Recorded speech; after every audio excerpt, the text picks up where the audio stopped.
Why has that guy been in the bathroom so long? What did the other guy do before he even sat down on the plane? Why could we not make the flight going either way? Once a quarter, I'm going to do a video about military travel, vacations, etc. And this time, we went on a visit to my in-laws for the holiday. Hello and welcome back to my YouTube channel, TeamWillbob. I'm Staff Sergeant Robert Williams, a recruiting and retention NCO for the Washington Army National Guard.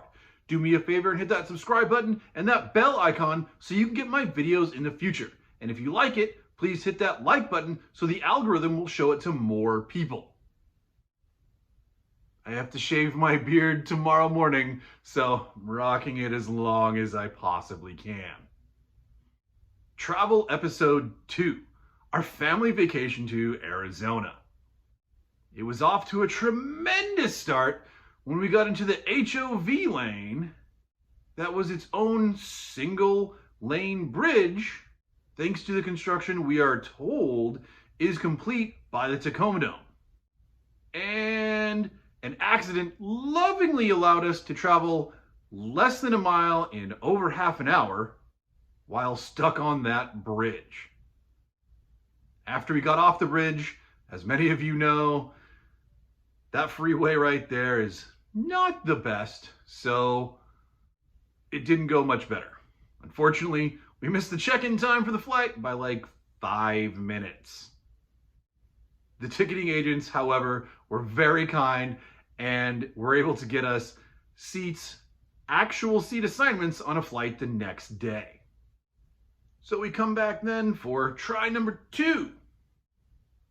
And we are extra early and avoid any sort of HOV lanes. When we get on the plane, it's great to be able to board with first class because I'm a member of the military, another great benefit. The people next to me, because my wife sat in the row behind me with both kids, took multiple times being told, unplug your phone from plane power. Y'all, it's a very low risk that anything will happen to the airplane. But seriously, your phone's not going to die before you get to 10,000 feet.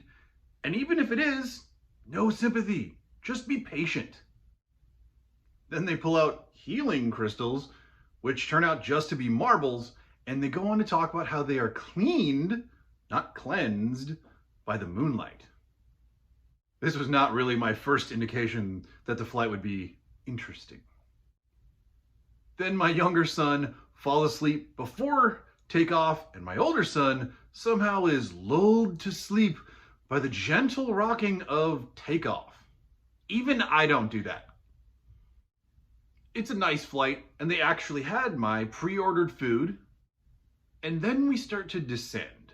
And apparently, someone had gone into one of the lavatories before service had even started and had not yet come out. The stewardess has pounded on the door to the bathroom several times and eventually has to start yelling that they're going to open the door to check and make sure they're all right because they need to get to their seat to finish the descent. I'm afraid I'm going to have to get in there and check for a pulse, make sure somebody's okay, like there's some sort of medical emergency. Because yes, you do learn CPR in a lot of different classes in the military. But I was also actually a lifeguard instructor and certified people in CPR when I was in college. She eventually opens the door. Remember, they can unlock it from the outside. Opens the door just a crack and then slams it shut.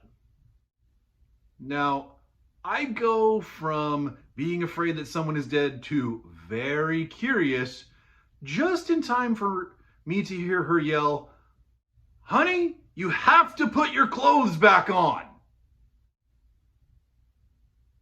The dude had gone into the bathroom and stripped down completely naked and then passed out.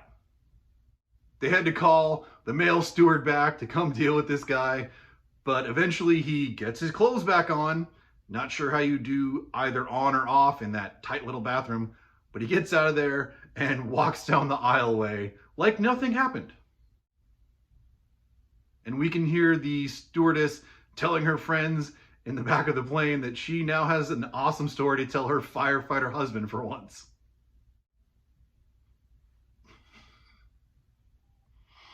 Please don't take off your clothes in the bathroom of an airplane. Then we have, of course, our family fun in Arizona. We go to a pizza place with a large organ and dancing cat puppets. My kids and my niece and nephews play in a pool where the heater was turned on literally an hour before, so it was 62 degrees. And then we hang out with my in-laws, whom I actually like. Then we get to flight number 2, and it's canceled due to the weather in Seattle.